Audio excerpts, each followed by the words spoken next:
All right, welcome back. We're jumping right into chapter 2 of One Piece. They call him Straw Hat Luffy. Now, if chapter 1 was all about setting up the dream, this is where the adventure really, truly begins. So let's get into it. So the story kicks off with this incredibly grand, epic narration. Right away, it's framing our hero not as just some kid messing around, but as, this figure of destiny, someone who's special, someone who's taking on the impossible. It sets this massive, adventurous tone from the jump. And then we see him. And it's this huge, hilarious disconnect, right? The epic narration is talking about a legend in the making, but what we actually see is a kid named Monkey D. Luffy just chillin', kicking back in his little boat. This gap between the expectation and the reality, it tells you everything you need to know about his personality. Of course, that piece doesn't last long at all. In the blink of an eye, he gets sucked into a massive whirlpool. And his reaction? Does he panic? Nope. It's just a casual, well, guess this is happening. This isn't just a random accident. It's the story showing us, loud and clear, that the seas in One Piece are wild, unpredictable, and seriously dangerous. Okay, so we go from Luffy's kind of chaotic freedom, and we get a total 180. The scene cuts to a pirate ship, and here we're seeing a completely different kind of life at sea, one that isn't ruled by dreams, but by absolute, terrifying fear.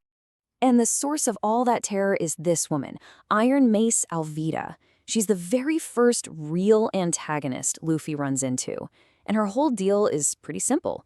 She believes she's the most beautiful person on the seas, and she rules her crew with an iron fist. Or, well, an iron mace. And this right here, this sums up her reign perfectly. On one side, you've got her demanding her poor cabin boy Koby tell her she's the most beautiful, and on the other, you just see Koby, completely terrified, forced to polish her shoes.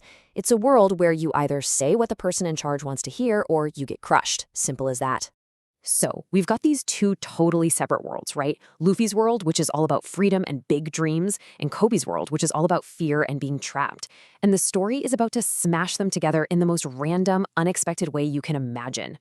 Alvida's crew finds this barrel floating in the sea, thinking they've scored some rum or something, but instead, Luffy just explodes out of it, stretching and yelling about what a great nap he just had. I mean, what an entrance. In one single moment, he just completely shatters that tense, fearful vibe on Alvida's ship. And this gets to the heart of it. The dynamic between these two is immediate. You've got Luffy, who is just the embodiment of freedom, of ambition. And then you've got Koby, who has been so beaten down by fear that he's just resigned to his fate. They are total polar opposites, night and day. And naturally, their conversation very quickly gets to the single most important theme in this entire series. The one question that drives basically every single character. What is your dream? And we get Koby's backstory, and man, it's just heartbreaking. He never wanted this life. He was just going fishing, made a mistake, and ended up on Alvida's ship. For 2 whole years, he's been her servant.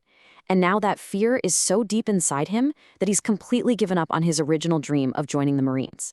He can't even imagine it anymore. So how does Luffy respond? He just states his own dream. And look at this quote. This is everything. It's not just, I want to be Pirate King.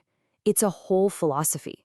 He's saying he isn't afraid to die because the only thing worse than dying is not even trying. That level of conviction is just, it's world-changing stuff. So that sets up the real conflict of this chapter. What happens when you take someone with this absolute, unwavering dream and put them right next to someone who has completely forgotten how to dream at all? Luffy's about to be the spark that Koby so desperately needs. And that spark, it catches fire. Just seeing Luffy be himself gives Koby the courage to finally stand up to Alvida. And in doing that, he kicks off the explosive climax of the chapter, and we get our first real taste of what Luffy can do. This is it. The big moment. Koby doesn't just whisper it. He screams his dream out loud for what's probably the first time in years. He's not just reclaiming his dream to join the Navy, he's throwing it right in the face of the person who tried to steal it from him.